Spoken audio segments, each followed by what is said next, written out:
What I like most about Modern Warfare playing the beta is that it feels fundamentally different, and it's more of my speed, where it feels a lot more tactical, and it strips away a lot of the extraneous elements that I didn't necessarily mess with in previous Call of Duties, but it makes so many different small changes that make you play a little bit more tactical. And in that regard, it's different enough for me to feel like Call of Duty is doing something fundamentally different. I really like how much Modern Warfare feels like a return to original Modern Warfare. With the kill streaks, NVG came from the first one.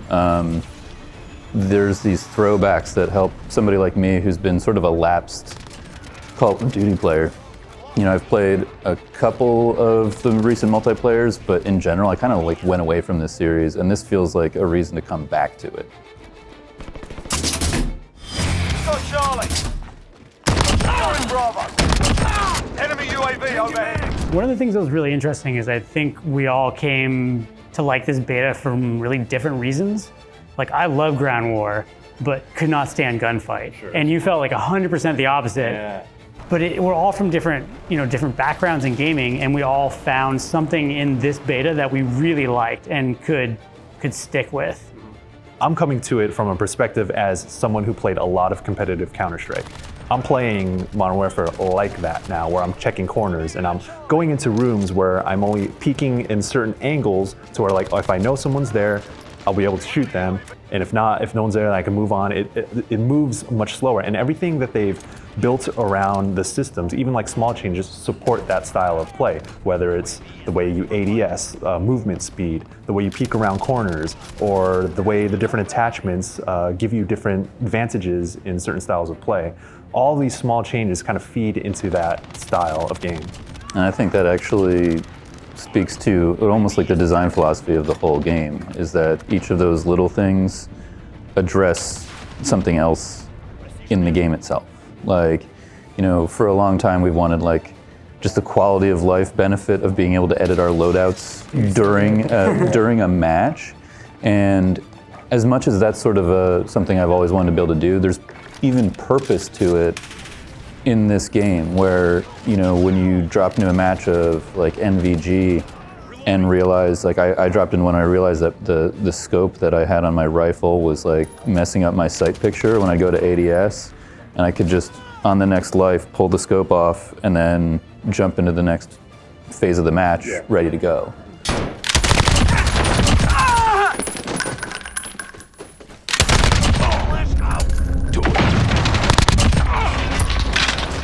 I really appreciate that this is now, it's back to being a thinking man's game. I don't know if Call of Duty was ever like a thinking man's game, but it started moving that way with Specialists in Black Ops 4. And now I really have to think about what I'm doing in each match. There's so much preparation you can do in your loadout section for each mode. So you can have an NVG loadout, but that loadout might not work in the next round of ground war, where all of a sudden you're looking at like much longer sight lines and you're contesting with tons more players running through a door, so you can't, you might have to go grab your loadout with your LMG and your claymore and your double claymores, and like, there's just so much to think about in between rounds and modes in this game. That's what is making this kind of different than previous ones. I like Realism mode a lot. I play usually, historically, a lot of hardcore, and I think in recent years hardcore has become kind of just obnoxiously rote in the franchise.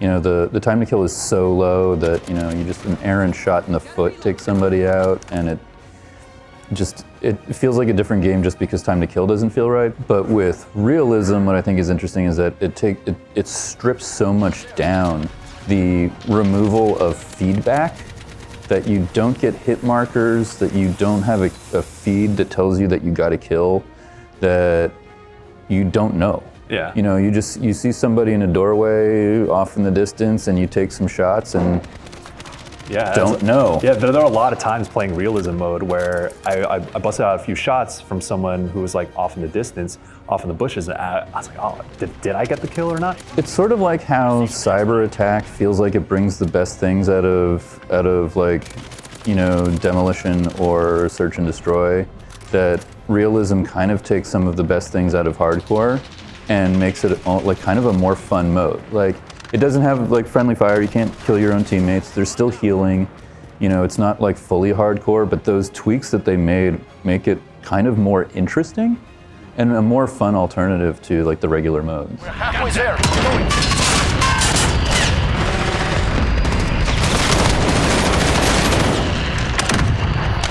My favorite mode was Cyberattack. It plays similarly to demolition modes where one team has to get a bomb or something and then plants it on the other team's objective.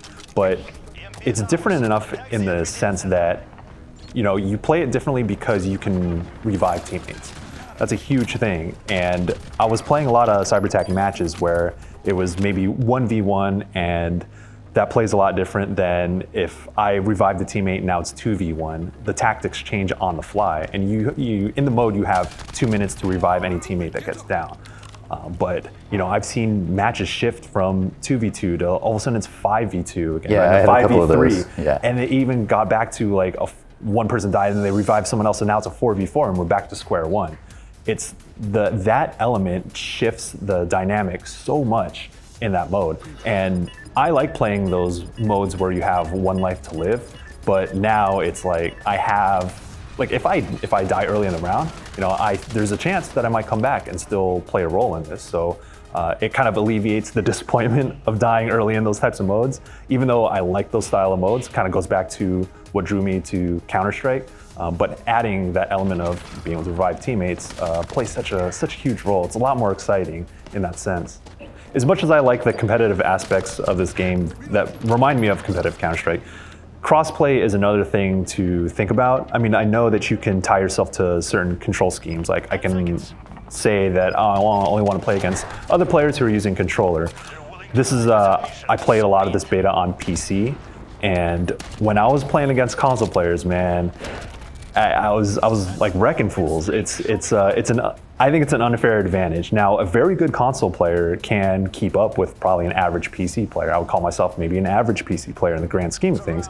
But man, the way in which you can snipe and check corners, it's, especially in modes like Gunfight where it moves so fast, and if I can just like whip my mouse around to check 2 corners in like a split second, as opposed to, okay, I'm gonna check this corner and then that corner, even though my sensitivity is really high on controller, that is such an important aspect to some of these modes. Like maybe it doesn't matter as much like as you expand the scale of the mode, like Ground War. I mean, maybe it won't matter as much unless you're in certain situations, but man, if you're playing like an objective-based mode where you know that everything's in front of you or the enemies are coming in front of you, then you know I can check those corners, man, real fast. I can get shots off in a specific spot real fast, or track enemies who are sprinting very easily, as opposed to playing with a controller. Now, if you're playing TDM, where you're constantly spawning in different spots, and it's about, you know, can I ADS faster than this guy who's also sprinting, where it's a lot more chaotic.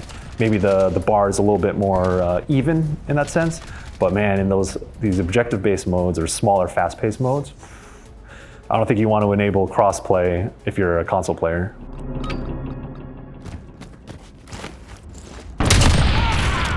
Five rounds down. One more, we win. So Ground War, man, I just felt like I was playing a really good, like early Battlefield 3 game. You know, I was flying around, road killing people in helicopters. The snipers were stealing my helicopters all over again, rolling around in tanks, like dominating upper ridge lines, just fantastic vertical spaces. It feels so good to have it feels like a Battlefield style game that just wants it. That wants to like get into this space. And Call of Duty proved in Black Ops 4 that they could do big maps and they could do vehicles. And it's exciting to see them putting it all together now. Also, like a lot of the problems with the core modes, like spawn flipping, which I think we all had problems with, where you're running across the map and suddenly you're getting shot in the back without knowing where somebody came from. You know, this had good deployment zones, and those deployment zones were advantageous to those teams, so you didn't get spawn trapped. Like they really understand how these medium to large size maps should work, and just create so many like fantastic angles and spaces for you to play in. I will have to disagree with that to an extent. Maybe I just didn't have a good experience with Ground War. Maybe I just need to get good. But I do feel that the way Call of Duty plays and the sort of the map that they offered you and the style of play, it didn't work. at capture points, there are just too many ways in which you can get killed. I know, and that's part of like the danger of going to or holding down a capture point. But it was just to a point where it felt nonsensical, and I'm just getting shot from all kinds of different directions. And I don't. There are other elements of it, like spawning, where you can spawn on multiple teammates as they are on the map, as long as they're not tied, they're not in the middle of a firefight, you can spawn on them. There were times when I'm like 1v1 in a sniping kind of firefight with someone else on the other team, and then I'm watching them right there, and I see someone spawn right on them, and I see 2 more people spawn on them, and then it's like I had that. It's like fruit flies out there on rooftops out here, and they all like loaded out with snipers because you can do that sort of thing. It's like, I'm gonna spawn there, and I'm gonna have a sniper rifle. Now it's like, now I'm fighting against 5 different snipers. Exactly. Yeah, I love that they've embraced the concept of danger spawning. That like if your teammate is in a fight, you can't spawn there. That was something that, eventually Battlefield had, and it works great, but it's definitely an issue of implementation. You guys both bring up a good point, and I think, they're pulling in people from a lot of different places, and balancing their systems per mode is definitely important. So for example, I think Big Team Battle, as much as I love it, it's where kill streaks fall apart and score streaks make more sense. So for example, you would feel like there was more of a purpose of dying repeatedly on an objective or holding it if you were racking up a score streak over time. But because it's kill streaks, you doing that can become pointless.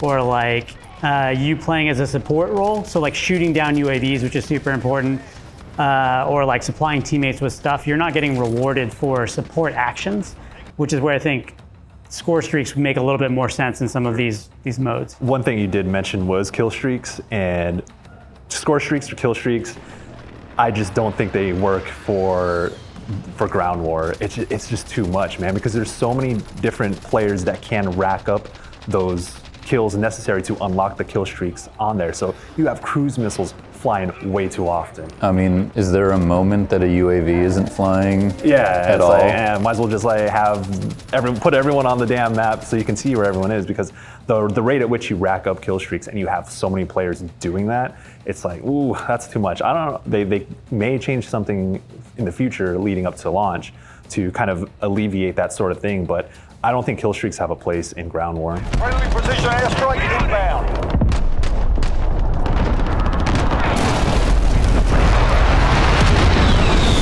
The other interesting thing is, I think this is across all the modes, Apex kind of showed our industry what a good call-out system looks like. And it's really hard to not have a call-out system in this game. Like they really need to give players more information about what's going on at any given time. So like when there's a spawn flip, they need to call out to players that a spawn flip has happened, so you're not suddenly like just taking fire from behind, you don't know why. Or maybe in ground war, they give you bare bones stuff like go to this objective, go to that objective. There's so many moments when I was like, damn, well, I wish there was a ping system. This game needs a ping system, especially if you're gonna play something like ground war, where it's a lot larger and it's tougher for players to either communicate or figure out on their own about where players are going, if they're moving across like the edge of the map and trying to flank you from behind or take your first spawn point or your first capture point. Like I need a simple system to make that call out real quick. And Battlefield is done with spotting. Apex Legends has it down right with ping system. Call of Duty needs something like that, at least for ground war.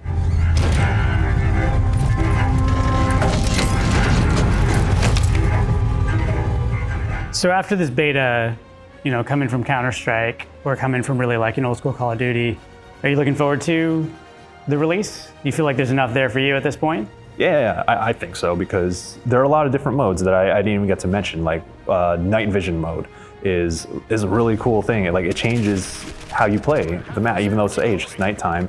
The way you ADS, the way you look around corners. When I need to flip on my night vision goggles and take them off, it's an added element. And when I think about like gunfight, and I think about I'm going to be playing a lot of Cyberattack. There's just so many different ways in which you can play this game. But the reason why all of that works is because at a fundamental level, Call of Duty plays how I really wanted Call of Duty to always play, which is the more tactical route. It's a little bit slower. It's more of a positional game. So checking corners and all that stuff. That's my speed, and that's what this game is doing, along with all those other modes. So it's probably the most I've been excited about a Call of Duty game in quite a long time.